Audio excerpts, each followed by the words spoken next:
OpenAI is creating an animated feature film. This is the first feature film that's AI driven. AI could usher in sort of a new renaissance of beauty, humanity, creativity. Sometimes there's transformations in jobs and industries, but what is a very positive human future in doing it?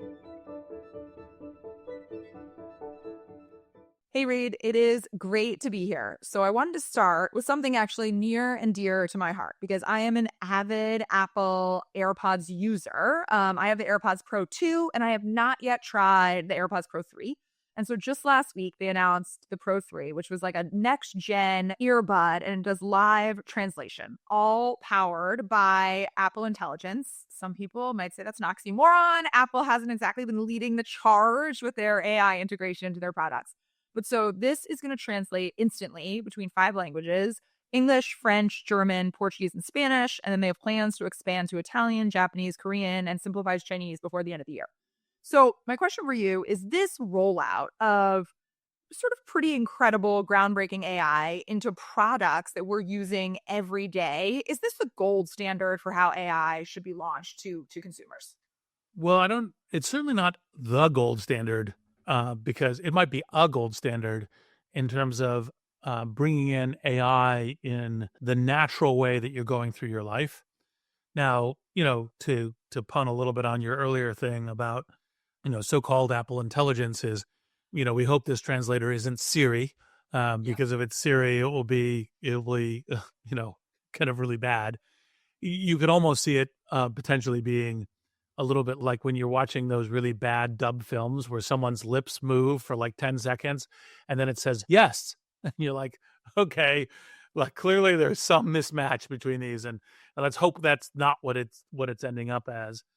But obviously all of the folks in AI have known that this kind of instantaneous translation is been line of sight, and so it'll be awesome if Apple is bringing it. And I do think that the notion for a number of uses of AI products are to integrate them into the natural flow and just make it's kind of like oxygen and water and to some degree even electricity just kind of flows in the background in the environment that you're operating in. And I think that will be kind of important to do. Now, ultimately, if you look at all the largest scale tech companies, Apple is by far the one that's most behind on AI. And so, how much they'll be able to bring their design sensibilities. And, I was a person who, learned to code on the Apple IIe for any of our listeners who happen to remember. So you're going to an Apple fanboy for,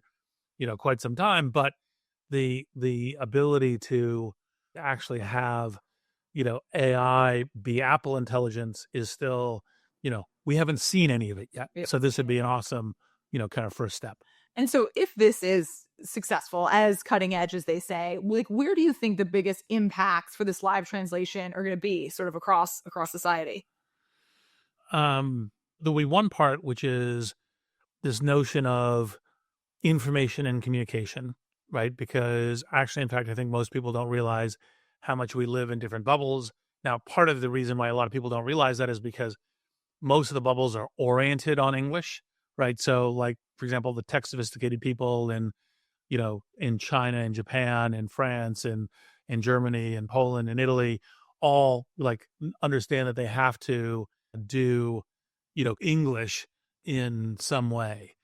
And so they make that effort. And so we benefit from that blind spot. But there's obviously tons of very interesting things happening in these other languages. So I think the media ecosystem and understanding and kind of mutual understanding will be a very good kind of sociological part.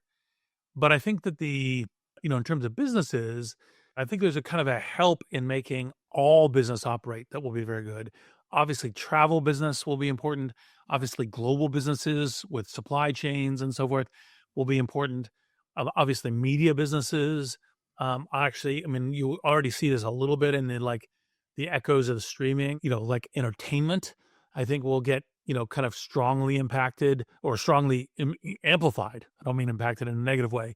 And so I think those are all the kinds of places where language can make a greater acceleration, fluidity, of impact and ability to do stuff. And obviously, part of this is as you get to, the obvious one on tourism is actually I already know people who are using or know people who've experienced, like cab drivers in Morocco using chat GBT as their translation so that, hey, whatever language you speak, even though I only, speak Arabic here in Morocco, I can still drive you anywhere.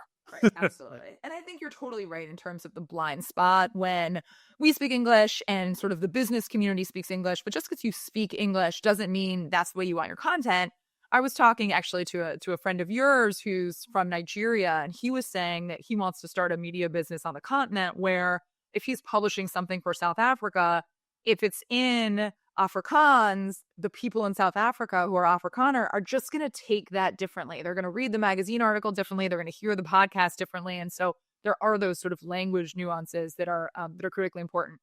So I wanted to switch gears actually to purely entertainment.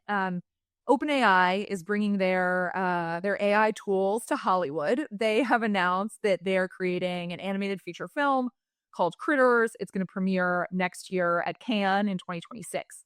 And this film is going to be largely, but not 100% AI generated. So they're going to use GPT-5 for scripting. They're going to use advanced image generation for all the animation. It's going to take 9 months to create, which is about a third of the time that animated movies typically take. And it's going to cost under $30 million. So even though they'll still have voice actors, and I think some of the writers from Paddington 3, which my kids said was wonderful, this is the first feature film that's largely AI driven. So when this comes out in 2026, do you think it's going to be sort of people are going to be able to judge it as just like, oh, this is the latest animated movie. What do we think? Or is this going to be a referendum on if AI can compete in the creative world? Well, I think the answer to your question is both. Because I think that the very first question will be is how good is it as a film? Because if it's an amazing film, there'll be different reactions. If it's a mediocre film, there'll be different reactions. And if it's a terrible film, there'll be different reactions. But because it is such a test point of, kind of AI filmmaking, like if it's a great film, it'll be like, okay, this is one of the reasons why creators need to be protected. This is a disaster, kind of coming, et cetera, et cetera. It's really important to do. Oh my God, the copyright stuff, it's important that people be paid because these pieces could only be made because there's other stuff, even Pixar, which obviously was a lot usually computer generated and everything else.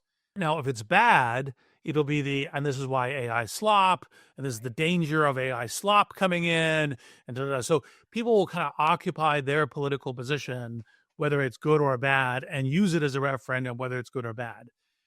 But I think it will be the quality of the film will essentially come into it. For me, part of what I will be looking at is, is a little bit on the kind of the threads of super agency, which is, well, what are the things that if we nudge or shape in various ways, this helps create more of the positive human future? Now, frequently people mistake that to say, well, the positive human future is keeping exactly what was happening this last decade in place and then adding a little bit. It's like, no. Sometimes there's very big transformations and sometimes there's transformations in jobs and industries and everything else.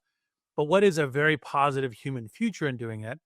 And that's part of the thing, like people don't, fully realize in the ways that AI chatbots can actually make people, more compassionate, kind, interactive, and how they interact with each other. Part of why Inflection and Pi, is kind of targeting what we're doing there. And those will be the kinds of things that I think is actually the more interesting discourse that I'll be trying to look at and help shape. Well, but on that note, I mean, I like animated films as much as the next gal. I think Moana has a lot of bangers. But, the promise of AI was we're going to cure cancer. We're going to have education for everyone. Like, are you surprised that OpenAI is spending their time on animated films? Well, I'm quite certain that whatever group and people are spending time at this in OpenAI are not the people who are working on the fundamental model for the things that would help with, like Humanness AI, curing cancer and other kinds of things. And so the fact that they're spending time on it is actually, in fact, I think not necessarily. Like, I think it's a group that's a large company. Yeah. Part of how tech companies should be thinking about their marketing, their communications is essentially various forms of content generation that help express, kind of what is their tech movement, their tech mission, the way that they're trying to improve humanity Yeah. to the world. And obviously, this could be like in the context of business, could be through things through LinkedIn. But I think that kind of as a strategy, as opposed to, call it the classic one of buy ads in the Super Bowl. Nothing wrong with buying ads in the Super Bowl, but is thinking like, oh, I'm going to buy 30-second spots. That's actually less the thing as your technology, gets 100% spread through society, through mobile and internet and everything else. And the platforms you're doing, you should be. So, like, for example, it's been completely not surprising to me that a number of different tech companies have been doing their own kind of video studio kind of businesses when they're doing videos, as instances. And actually, that is, in a sense, they say, well, is that a good business? It's like, well, look, that might be a better way of them, um, you know, engaging in marketing, including marketing spend, but marketing spend that may even be generating some revenue that actually, in fact, elaborates their platforms in various ways. And I think that that's true for every major scale tech business. So, do I think OpenAI should be doing this? Yes. Do I think OpenAI is doing it so far from what little I can see from the outside intelligently? Yes. And I'm quite certain it's not slowing down any of their major efforts at the things that are how do we increase our capabilities? Well, so we got to talk to Stephen Colbert last week, which no surprise, he was a delight. But he talked about the food system as an analogy for AI, and he was talking about sort of Michael Pollan's term of nutritionism, where forget whole foods and organic foods and how food is more like we are processing foods and like shoving in vitamins and trying to sort of create a perfect food, but are we actually losing an essence here? We think it has all the vitamins in it, but it's losing something that we don't know about. And are we doing the same thing for AI? It's trained on human data, it learns from human feedback, reinforcement learning, but sort of we're losing some essential humanness when we do that. And so I would ask you, like, do you agree? What do you think? Like, AI is a powerful tool, but are we losing some essential humanness when we try to sort of copy from what they're learning about what we read and write? Well, also to echo, Stephen Colbert, it's always a delight to talk with him. I think he, in addition to obviously being funny and insightful, is smart and interesting on these things. And so it was, totally great. And, the kind of the food metaphor is a good lens and thinking about it. Now, the challenge with this is that this exact discourse of every technological transformation in the history of Homo techne is always that there is something being lost, right? So with a calculator, it's mathematical abilities, with a printing press, it's memory, et cetera. And it's like, isn't there something essential? Oh, now you're typing it? Isn't there something essential for handwriting? And by the way, there is something being lost. It's not that this is the mistake, is like to say, oh no, it's just, you know, on every single dimension is better. No, no, of course something is being lost. Like if you had to really engage your memory in certain ways, there's positive attributes that come out of the fact that you have to have a deep engagement of memory. There's a positive attribute if you can't instantly summon an AI agent to ask you a question, but you have to cast your mind back and try to think about it and think about whether or not you're right or not. Of course, there's some positive attributes there.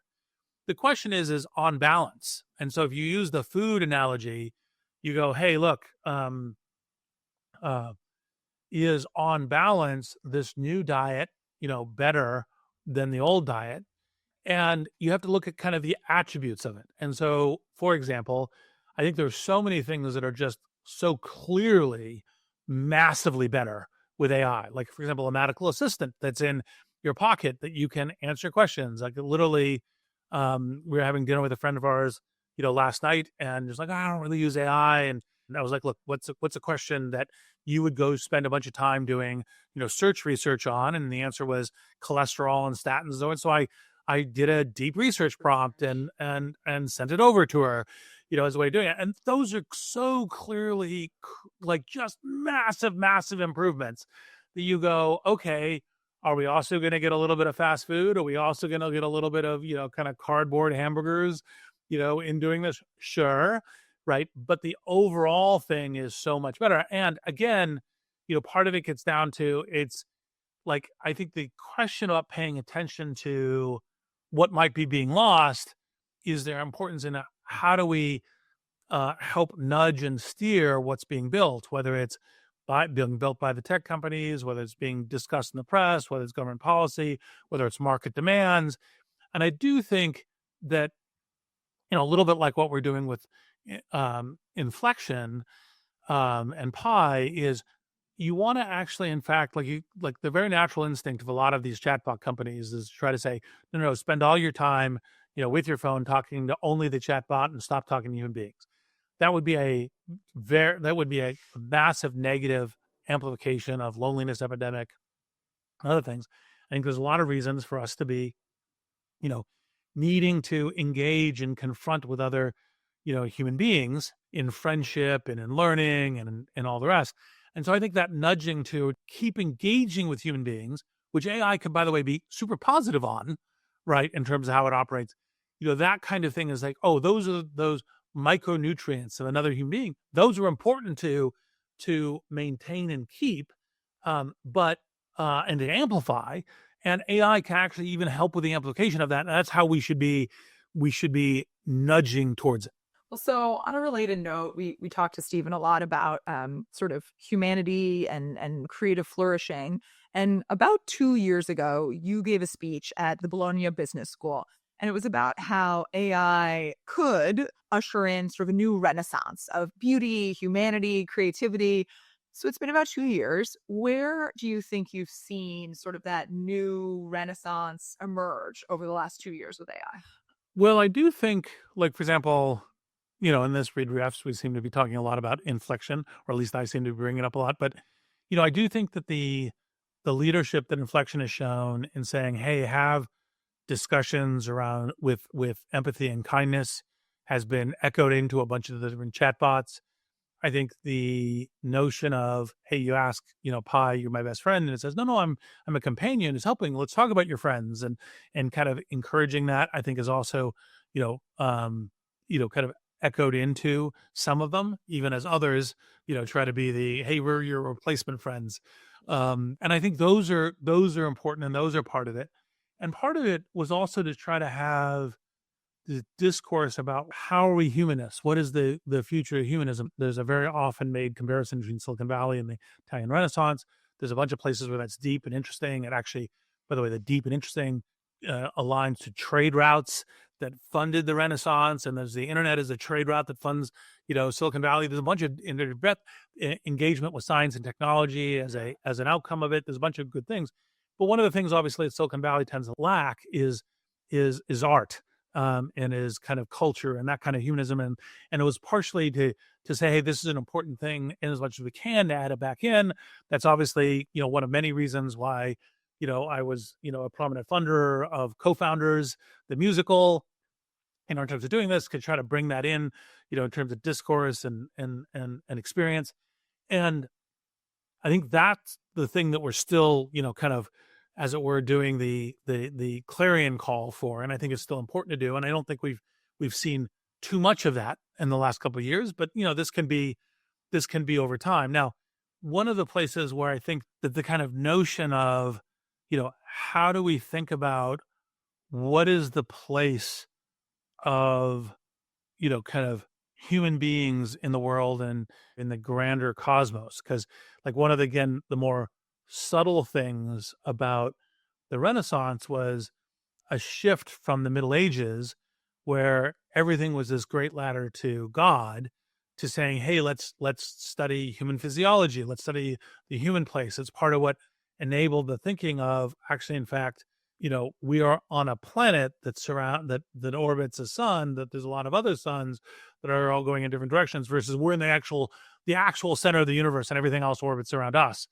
And and so that return to kind of humanism and thinking about humans as kind of the center of action. And it's one of the mistakes that can be made in technology, because it's like, no, no, actually, in fact, it's the robot that's at the center of the action. It's the technology at the center of the action. And actually, in fact, that's part of the reason why, in super agency and impromptu and other places, I've been describing it as homo techne, because no, the human being is at the center of the action. Now we're constituted and we move through the world with technology. I mean, literally, of course, it's not just meant to be a metaphor. And I think that is important in the notion of doing so with grace, doing so with kind of amplifying, kind of who we aspire to be, humanism as aspiration, is I think the thing that we as technologists and we as technology industry should be, continuing to focus on and focus on a lot more than we are. Well, I love that you brought up Co-Founders the musical because for those of you who don't know, it's an amazing musical by Bo Lewis that came out in the Bay Area a few months ago, and it's both a celebration of technology as well as a critique of some of the things that are going on in Silicon Valley. And, your co-author, Greg Beato, who we know really well, just came out with an incredible series called Robots, which could never have happened before AI because Greg can't sing and didn't know how to make movies and now he's just using AI creating this entire, essentially I'd call it an animated music video of something that again is both a celebration of AI but also a critique and a tongue in cheek calling them robots. And so again, you can critique and celebrate at the same time, which I think is so important. Yep. And just to reemphasize what you said, is that part of what Greg is doing is showing the thesis of super agency Right. that he and I wrote, because it's like, look, here is now a superpower that we have to be able to express ourselves in what is otherwise a challenging thing of music and music videos and other kinds of things. And of course, doing it with humor, which is part of the tongue in cheek. Absolutely. Reed, thank you so much. Always a pleasure. Possible is produced by Wonder Media Network. It's hosted by Ari Finger and me, Reed Hoffman. Our showrunner is Sean Young. Possible is produced by Katie Sanders, Edie Allard, Tanasi Delos, Sarah Schleid, Vanessa Handy, Aaliyah Yates, Paloma Moreno Jimenez, and Mulia Agudelo. Jenny Kaplan is our executive producer and editor. Special thanks to Surya Yalamanchili, Saida Sepieva, Ian Alice, Greg Beato, Parth Patil, and Ben Relis.